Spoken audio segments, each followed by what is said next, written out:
Welcome to Chemo Coffee Talk, your weekly dose of resilience, inspiration, and a whole lot of heart. I'm Carly Fouth, a triple-negative breast cancer survivor who started this podcast right from my chemo chair, and now I'm coming to you straight from my kitchen. Whether you're fighting the fight yourself, supporting a loved one, or just here for a little encouragement, you're in the right place. Every week, we'll chat with my cancer-fighting buddies, caregivers, and experts, sharing stories that are real, raw, and uplifting. So grab your favorite mug, brew up some resilience, and let's dive into a conversation filled with humor, hope, and the unstoppable human spirit. I'm committed to continuing this podcast to reach and help as many people as possible. And any kind of support makes a huge difference. So subscribe and share it with friends. Your support keeps me going and helps me spread hope even further. Thanks for listening. Good afternoon, listeners. It is a Friday for me here. I'm not sure what day you're listening to this, but I hope you're having a happy day. This episode is just another example of cancer being something you don't want to have, but one of the bright spots of getting a cancer diagnosis is that you meet the most incredible people. And that has happened to me again and again. And I've interviewed a lot of those specific people on this podcast. And this is another one. But the way we met is kind of interesting. So when I was growing up in New Jersey, I was very little. So I think probably until the age I was about 5, we had some neighbors and we were very close with them. And one of the neighbors, the young daughter, her name was Crissy Jackson. And we have not seen each other or spoken, I think, since I was 5. Our parents have spoken, but we have not been in contact. Crissy has been in touch with my brother, but we just haven't been in touch. But Crissy noticed my journey, my cancer journey, and I think she follows me on social media or listened to a podcast or something. And then she connected me with one of her friends who's also, her name is Crissy as well, and said, I think you guys should meet because Crissy, I'll say them by their last name. We have Crissy Jackson. She's married now. I don't know her married name, but I'm going to call her Crissy Jackson for the sake of this story. And then Crissy Florio is the person that she wanted to introduce me to, was also diagnosed with breast cancer and wrote a book after her journey. So she said, I think you guys have a lot in common. I think you should meet. So we did end up meeting and we do have a lot in common. So of course, after our first conversation, I thought, Crissy, you need to be a guest on my podcast. And she agreed. And we had such a great conversation. Crissy is a yoga instructor. I'm a yoga instructor as well, but Crissy has taken it probably into a little deeper than I have. I teach everything and Crissy does specialize in yoga, and her style of yoga is very unique. And as a cancer survivor, she is a teacher who uses yoga to help cancer patients during diagnosis, after, and also to be preventative for cancer as well. So she's very special. I think you'll really enjoy this episode. She's really easy to talk to, and she's just somebody that I'm really excited for you to meet. So enjoy the show.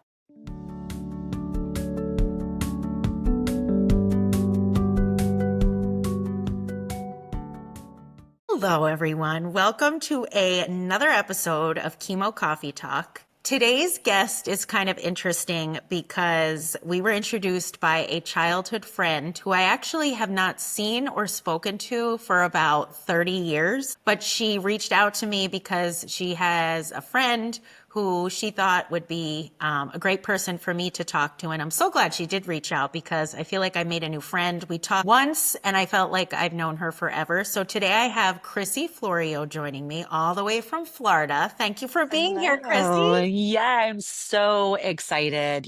Just our last conversation, the first conversation we had, we just clicked and everything just flowed so easily, and our vibes are very similar and our mission is very similar. And I'm just so grateful for our friend introducing us. And that's kind of what I found is the most meaningful, when you have somebody that you love and it's like, oh my gosh, I need to set you up with this person and you guys need to talk and chat because you're so similar. And that's like, it's just so fun, when we get to do these types of things. So thank you for having me on and trusting me with your audience. I'm so excited to be here. Oh my goodness. Of course. I think those things happen for a reason. I think that Amen. The fact that she would even think of me after all these years in relation to you, I'm like, oh, this was meant to be. So I'm so happy we can have this conversation. So why don't you start, before we get into talking about what you do, why don't you tell us a little bit about your diagnosis and your cancer journey? Sure. So I was diagnosed with triple positive breast cancer back in September of 2020. And just kind of, I live down here in Florida. So Florida was already starting to come out of quarantine life and trying to tiptoe back into what our new reality was. Obviously, back then the world was very uncertain. And so my family and I were just kind of starting to get back into work and life and experiencing getting out of quarantine, and I got diagnosed. So, that was gut wrenching, especially because of what I do. I'm a yoga instructor and I've been teaching yoga and living my yoga since 2009. And when you put so much love and attention into something as teaching yoga or practicing yoga or exercising as you do and teaching fitness, we strive to be healthy. And so when I got diagnosed, I was just like, what, why, when, how, where, right? Type of thing. And I know all those questions do me no justice. So I asked it for a hot second, and then I continued on into my path. My journey was chemo. So I did 6 rounds of the hardcore stuff, right? The stuff that would make my hair grow out. I ended up doing the cold capping. So that's why I have this crazy hair right now. And then I did 1 year of targeted therapy. And then I also did a double mastectomy and I did reconstruction a short month after that. And that's kind of where my breast cancer treatment and protocol stopped. I decided to kind of go after the cancer was out of my body. I decided to go a little bit more down the holistic route and the naturopathic route, hiring a naturopathic doctor and trying to take the supplements and heal myself, not only just physically or maintain myself or keep the cancer out, right? Maintain being healthy, but also energetically, emotionally, and mentally, and really trying to heal on all levels rather than just physically in my breast. So, fast forward now almost 5 years later, I feel like I'm thriving, am doing my hardest, and I'll say hardest, but with ease Yeah, and with typical yoga joy, instructor. right? Yeah. Yeah. Not working hard, but I'm trying my hardest to stay cancer free. And for me, that very much is incorporating things that bring me joy and incorporating simplicity into my life now. And rather than being in that just go, go, go mentality, my whole life has kind of slowed down a little bit. And I'm still busy. I'm still, not crazy slow, but I do enjoy the stillness and the simplicity a lot. Yeah, there's definitely a balance. So you guide people through energy and emotional transformation as a yoga instructor because you're not just your run-of-the-mill yoga instructor, you do Yeah. so much more. So you could tell us a little bit about exactly what you do in your yoga practice and how you work with clients. But I'm wondering, how did that foundation that you built for yourself pre-cancer by doing what you Mhm. do, how did that help you when you were diagnosed with cancer? Like, how did that personally help you? Well, once the fog kind of settled a little bit of obviously what can I curse? What the hell Oh my gosh, happened? yes. Oh my gosh, Okay, that's good. a minor curse. I listen, I'll throw an F-bomb like a queen. But I was just kind of like, what in the hell happened? Right? Like, okay. But then once I started to process the diagnosis, I started to realize all of these practices and tools and spiritual things that I've learned in the past. Now's the time. Now's the time that I actually get to put them into place, right? And put them to work. And so again, because I had to quarantine life again because we did not know what was going on, I went inward. I surrendered. I went inward. I did my meditations every day and really deep visual Mhm. meditations where I saw a lot of my spiritual guides and my angels and did a lot of white light healing. And so I started to really incorporate everything that I've been learning over the past, decade. And now I was able to put it into my own practice. And so I would practice physical yoga when I felt well enough. I would get out and walk and be in nature and just do a walking meditation and appreciate everything. In that, I think in my own journey, it made me appreciate life more than I thought I already did, right? It just opened up this new lens, a widened or, like made that lens much wider than I thought it was. And So I just kind of used all of those things, my yoga, getting out and exercising and moving my body, your huge purpose and mission and with your clients. I definitely wanted to do that. I definitely still lifted weights and rode my bike and just got out and even just like going to the beach and putting my feet in the water, right? So all of these things. And then once my protocol was kind of like done and I started getting back into the world, that's when it started, when I was ready to teach yoga again. It was a little while. I did stop teaching yoga at that time again because I had to quarantine.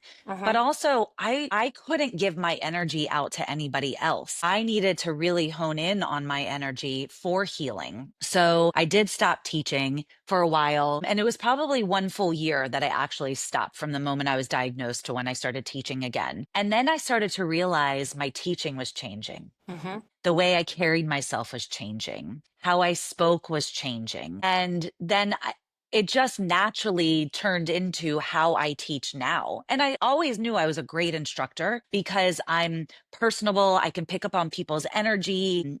I feel what they need, if that doesn't sound too crazy. Not at all. But even now, even more so now, when I'm with either my clients, if I'm through Zoom or in person, I can walk into a room and not have any clue as to what I'm going to teach. And then it's like, boom, okay, it just comes to me. And then it just starts to navigate into this beautiful experience. And what I love is when people say after class, Crissy, that was exactly what I needed. And I say it was exactly what I needed. Number one, because it's not me doing it. I have like my guides and my angels kind of navigating, making sure that I'm giving the message that everybody needs to hear. But I encourage my clients to listen to their bodies, Hmm. to be able to modify when they need to or amp it up when they need to be curious and observe their body and investigate what they're doing in their body to make sure it's right what they need and is aligned with them. So I say to them, I'm like, you're actually giving your body the practice that you needed. I'm just here as a vessel and just kind of guiding you, but it's really you giving yourself that practice. So just, over the years, it kind of lent itself into that. And I do a lot of energy work in it because I love the chakras so, so, so much. And each class is going to have a little bit of that energy stuff and a little bit of the emotional and mental component into it as well. Because in yoga, we really have five bodies that we consider in a practice, and we might not obtain a connection to each one, but the first one is our physical body. The second one is our energy body. The third one is our mental and emotional body. The fourth one is our wisdom or our intuition.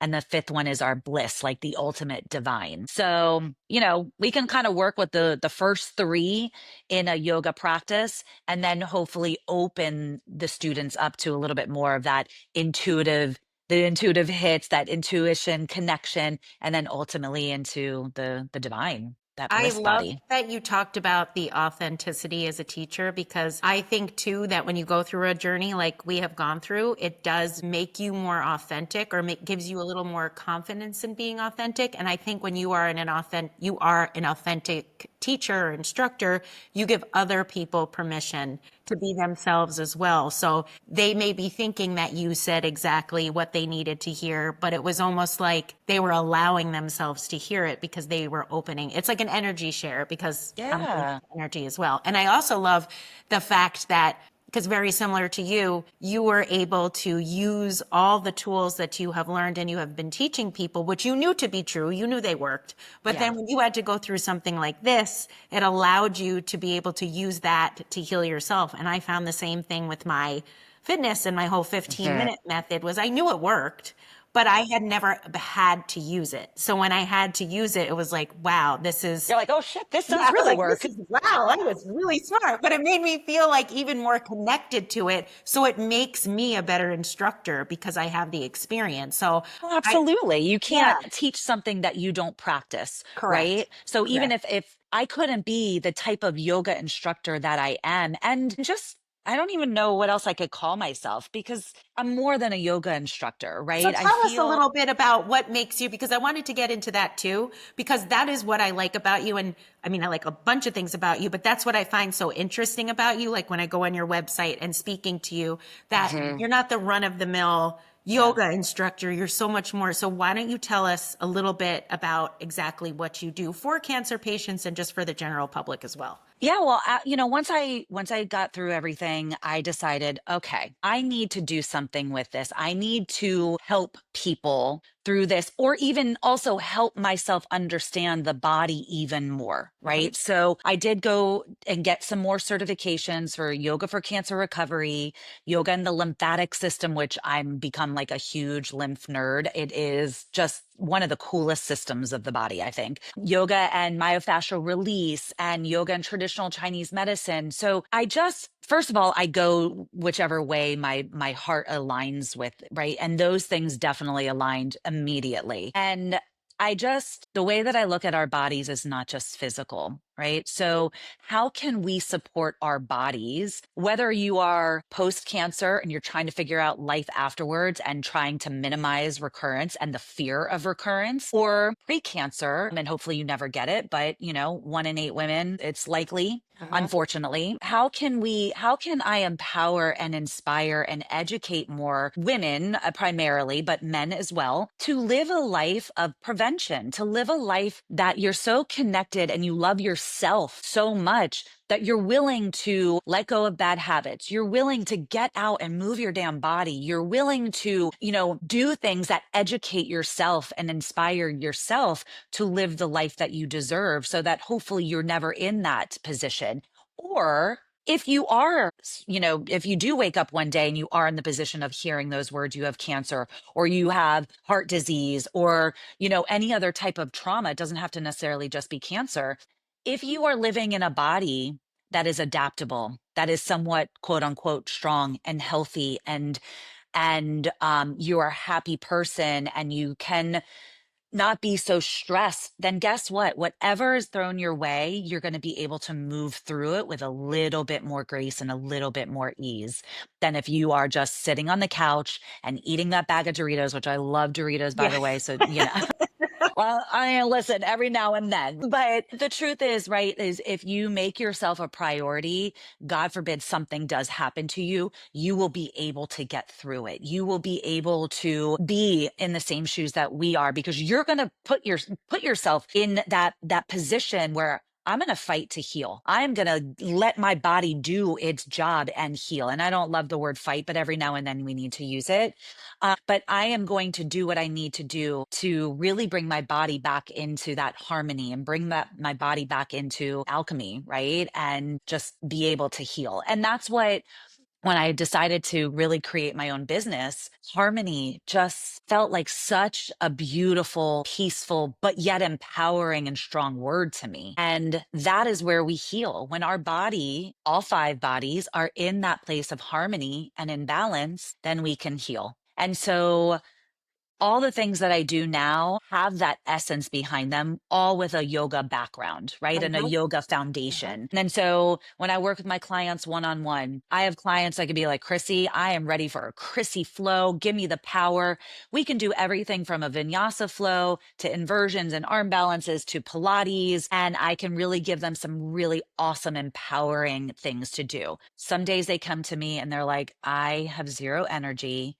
And we do restorative, we do Uh-huh. yin like poses, we do lots of meditation, visualization. I might even break out some of the myofascial release balls and do some fascial releasing. Or they're tired and they feel like their lymphatic system is sluggish or their immune system is sluggish. Let's do some lymphatic stuff. So I just really customize everything to my clients. And like I said, it's everywhere from private sessions, both in person and online. It's group sessions, it's corporate events, it's writing a book.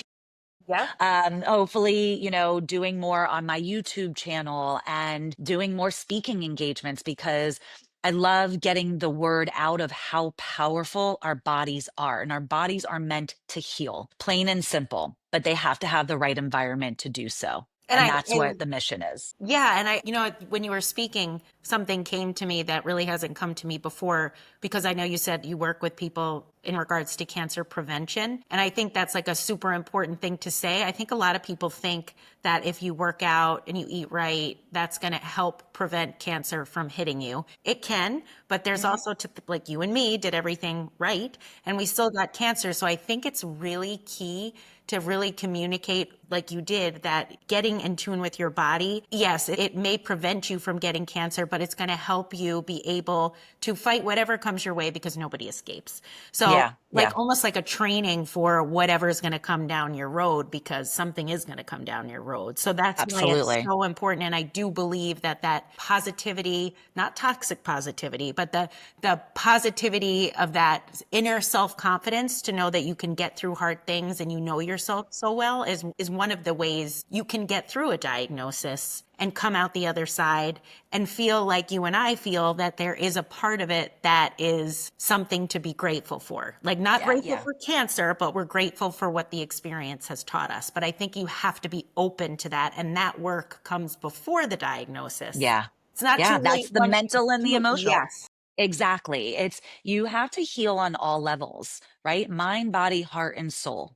And you can't just heal physically because most likely it might come back, but it's bringing in that concept of energy work and the concept of being positive and affirmations. And like you said, not the toxic positivity, not like, oh my God, everything's all sunshine and rainbows, right?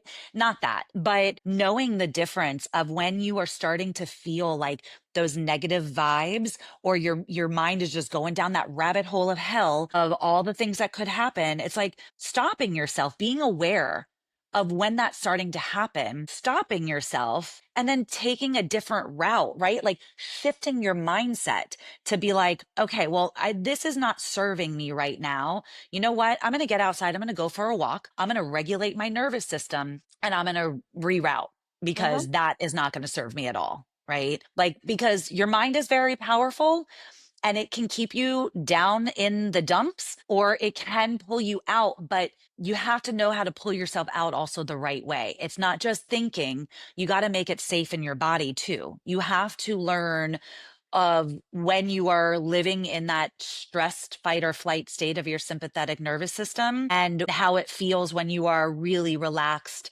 and rested in the parasympathetic. And a lot of people have no idea what that feels like in their bodies because they're living at that heightened stress state. Yes. And it's like, think about this way. Think about how many people, and myself, my family, my husband definitely included, you work all day, every day, and you're like stressed and your shoulders are tense and you feel it.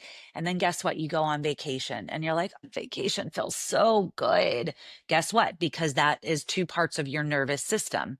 But then right when you come back to life, you shrink up again. And the goal is to live more in the parasympathetic state, more in that relaxed state, not have a life where you're constantly like in your neck and your shoulders and stressed, because we do need that stress every now and then, but you can't live Mm-mm. constantly at that level. So understanding how it feels in your body and then ways to be able to shift that is really important. Yeah, I think that's so key. And I also think that really helps with the fear as well. Yeah. Like, I've Yeah. noticed that since I have been more mindful about how I am treating myself rather than Mhm. pushing or like taking on other people's energy, and having a little bit more, setting more boundaries for myself and being kinder to myself, that I'm able to face fear better. So even somebody who is dealing with a very serious diagnosis, which is very scary, that Mhm. can help deal with the fear and empower you to be in that situation. So there's really there's really no reason not to work on these things, because Yeah. it just helps you in all aspects of your life. I think it's super, super important. I want Yeah. you to tell us about your book, because I don't want to forget, because I love the title.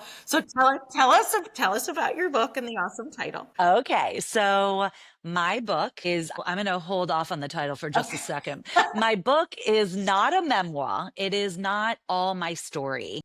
It is almost like your girlfriend's guide to breast cancer, the what to expect when expecting in the breast cancer world, helping women from the moment they hear those words, you have breast cancer, to hopefully they're through treatments and hopefully they get the no evidence of disease. But regardless, I know a lot of women unfortunately will not have that, but the book still is beautiful because the ending is very, very empowering. So, without further ado, the name of the book is For the Love of Jugs. It's like my favorite title. When you said it, I Yeah. was like, that wins.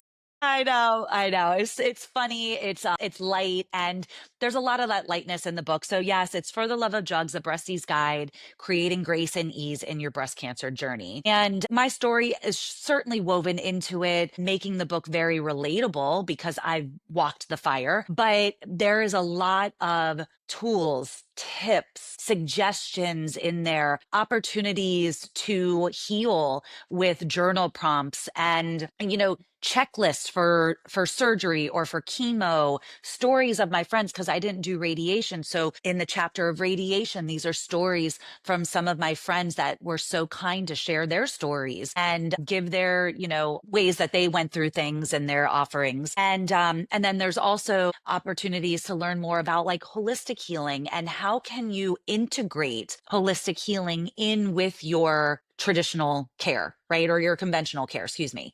Right. So I'm not telling you to choose one or the other, but how can you bring both traditional and conventional, both Eastern and Western modalities together in your healing so that you're healing not just your breast, but you're healing mind, body, heart, and soul. Mhm. And there's lots of opportunities too. I've recorded guided meditations. So when you buy the book, there's a way that you can get to my website and plug in your name and email, and you'll get that Breasties meditation guide with those meditations and obviously more opportunities for journal prompts and some of the healing and journaling and stuff like that. So I'm very proud of her. I'm very proud that she's out in the world, and I know she's already helping a lot of women, and I know she's just going to continue to. I love that. I love Yeah. that. Oh, Crissy, thank you so much for joining me today. Thank I could talk you. to you all day.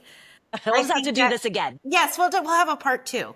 Yes. Where can people find you, reach out to you? How can people get in touch with you if they're interested in your services? Sure. So I think the easiest thing is, because everybody will remember this, is go to www.fortheloveofjugs.com. There you'll be able to see where I'm at all on social media, including Instagram and Facebook and YouTube. And you can reach out, you can put in your name and email and stay in touch. I'll send out newsletters and some of my offerings. And that's also how you can check in to see how you can work with me as well. And all of my events that I have going on at that time. So I really would love to hear from you all and definitely stay in touch. And you and I should definitely do this more often. Oh, It's we so are much definitely going fun. to do more. Maybe we can do a retreat someday, Crissy. Yes, Oh, we have so much to talk yes, about. I love it. yes, All right. Well, yes. thank you for joining me.